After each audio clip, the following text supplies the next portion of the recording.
इस धरा पर हमसे पूर्व अनेकों ऋषि और मुनि हुए हैं और उन्होंने उस सत्य की खोज की है जो इस संसार के परे का सत्य है। किसी ने हठपूर्वक सत्य की खोज की है और किसी ने सहजता से की है। अपने प्रयासों में जब वो सफल हुए हैं तो उन्होंने एक ही बात कही है कि जग में परमात्मा है, लेकिन इस संसार में जो कुछ भी आप जानते हैं, जिस पर भी आप चर्चा करते हैं और जिसे समझने की कोशिश करते हैं और जहां आकर के आप संतुष्ट हो जाते हैं, सत्य इससे परे है। जहां तक आप चर्चा में ही मग्न रह जाते हैं, इस चर्चा के परे सत्य है। जब उन्होंने उस सत्य को जाना तो उनके जीवन के सारे भ्रम हमेशा हमेशा के लिए नष्ट हो गए। वो पूर्वज हमारी प्रेरणा हैं, हमारा आदर्श हैं, हमारे मार्गदर्शक हैं।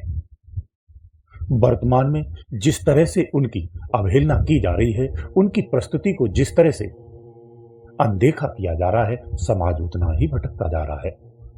पुरानी पद्धतियों और मान्यताओं को हम लेकर के चलते हैं, परंतु सत्य की कहे गए एक वचन को स्वीकार नहीं करते हैं। हम पीढ़ी दर पीढ़ी अपनी परिपाटियों को अपनाने के लिए वचनबद्ध रहते हैं, कठोरता से अपनाते हैं, लेकिन परम सत्य के एक वचन को भी स्वीकार नहीं करते हैं, उसे भुलाते जा रहे हैं। इसलिए वर्तमान का जीवन एक पतनकारी अवस्था की ओर जाता जा रहा है और धीरे धीरे उसी तरफ बढ़ रहा है। मनमुखी जीवन जीने का तात्पर्य भी यही है, उसका प्रमाण भी यही है, अज्ञानता। जो सत्य का भान है, जो सत्य की स्थिति है, उससे अनभिज्ञ होना। जब हम सत्य से अनभिज्ञ हो जाते हैं तो मनमुखी हो जाते हैं। संसार आज इसी स्थिति में तेजी से बढ़ता जा रहा है।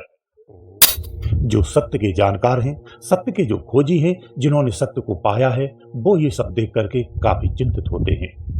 उनका प्रयास होता है कि जीव को सत्य मार्ग पर किसी तरह से लाया जाए।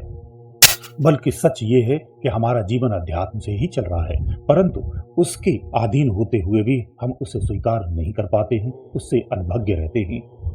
यही हमारी अज्ञानता है, यही हमारी विफलता है और यही हमारी बदकिस्मती है। ऐसे समझ लिए जैसे जल में खड़े होकर के और वस्त्र गीले होने से परहेज करता हो, ऐसा हो ही नहीं सकता है। जो साधक अध्यात्म मार्ग को अपनाते हैं, उनका लक्ष्य समादिष्ट होना ही होता है और होना भी चाहिए। अध्यात्म के कोई भी आपके क्षेत्र क्यों न हो, चाहे वो किसी धारणा से भरे हुए क्यों न हो, लेकिन उसका लक्ष्य समाधि की तरफ ही होना चाहिए। ये उसका पहला लक्ष्य है और यही उसका प्रारंभ भी है। अध्यात्म का लाभ, अध्यात्म का सत्य तभी आप जान सकते हैं जब आप समाधिष्ट होंगे। वेदों में, शास्त्रों में इसी के आधार पर यह समाज मान्यताएं देता है और आगे बढ़ता है। लेकिन दुर्भाग्य ये है कि वेदों और शास्त्रों को सदा स्वार्थ के रूप में ही मान्यताएं मिली हैं, उनका प्रयोग हुआ है और उनकी प्राथमिकता दी गई है। अगर वेदों को स्वार्थ से हटा करके वास्तविक वेद स्वरूप में उसे स्वीकार किया जाए तो मनुष्य कर्म के द्वारा अपने जीवन को परिवर्तन कर सकता है, अध्यात्म की ऊंचाइयों को प्राप्त कर सकता है। लेकिन दुख की बात यह है कि संसार के सारे वेद, पुराण और सारे शास्त्र स्वार्थ के जाल में फंस कर रह गए हैं और इस प्रकार से उसका भरपूर दुरुपयोग हुआ है। परिणामतः आप देख सकते हैं कि संसार में अभी वर्तमान में, पुरानी तो छोड़िए, वर्तमान को ही देख लीजिए, संसार ज्ञानी या विश्वासी होने की अपेक्षा अंधविश्वासी अधिक हो गया है। हर रोज वो धीरे धीरे भ्रम जालों में ही फंसता जा रहा है। इसलिए ये अटल सत्य है और ये पूर्ण सत्य है क्या कि जिस साधक की वो कितना बड़ा क्यों न ज्ञानी हो, विद्वानी हो, महाविद्वानी क्यों न हो, जब तक वो समादिष्ट नहीं होता है उसे सत्य का पता नहीं चल सकता है। जो समादिष्ट हो जाता है उसके अंदर में वेद और पुराण सब सत्य हो जाते हैं, इनकी वास्तविकता स्पष्ट हो जाती है। लेकिन जब तक समादिष्ट नहीं है तो आपका ये सारा ज्ञान धरा का धरा रह जाता है। संसार में इसका सदा से स्वार्थ रूप में दुरुपयोग होता है और ऐसे ही होता रहेगा। तो ध्यान रखो, जिसकी समाधि लग जाती है, जो एक बार समादिष्ट हो जाता है, उसकी समस्त प्रकार से वाणी रुक जाती है, उसका चित्त ठहर जाता है, उसके विचार शून्य हो जाते हैं, उसका समस्त प्रकार का संयम हो जाता है।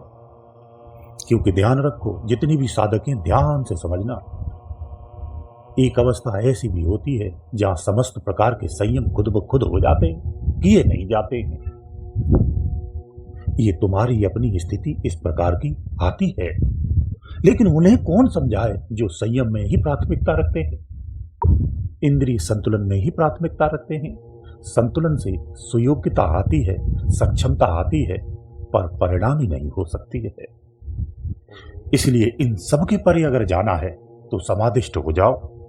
जो समादिष्ट हो जाता है वो लोक से निकल के परलोक की हो जाता है, और जो परलोकी हो जाता है फिर इस लोक के न नियम न संयम किसी की आवश्यकता नहीं पड़ती है, क्योंकि तुम परलोकी ही हो और परलोकी ही थे, लेकिन इस लोक में अपना मानते हो, इसलिए नियम और संयम अपनाते हो। साधना करनी पड़ती है, प्रयास करने पड़ते हैं, तमाम तरह के आपको संयम रखने पड़ते हैं, लेकिन इन सब के परे जो हो जाता है तो फिर उसका सारा संतुलन जस का तस बना रहता है, कुछ नहीं बिगड़ता है, और वो पूरी तरह से स्वतंत्र हो जाता है।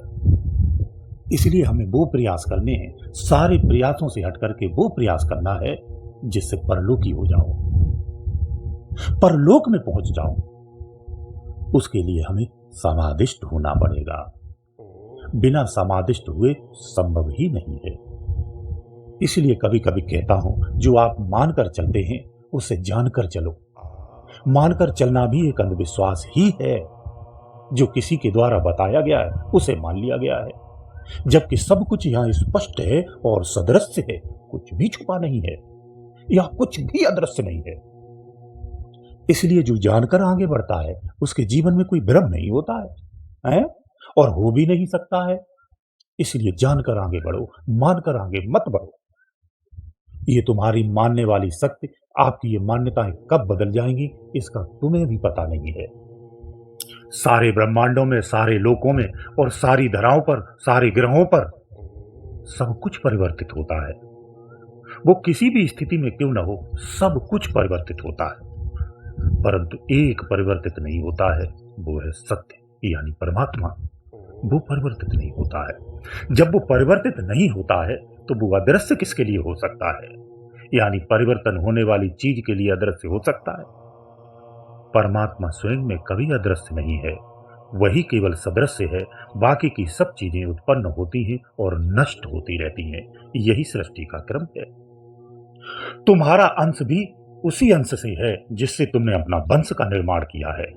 तुम अपने अंश को भूले हो, मात्र इतना ही भेद है और कोई भेद ही नहीं। इसलिए हमें संसारी नहीं सहसारी बनना है, समादिष्ट होना है। जो समादिष्ट होता है वही सहसारी बनता है। और अंतिम बात कहता हूं कि जो सहसारी बन जाता है वही अंतिम सत्य के जानने के योग्य हो जाता है। गुरुदेव दयालु।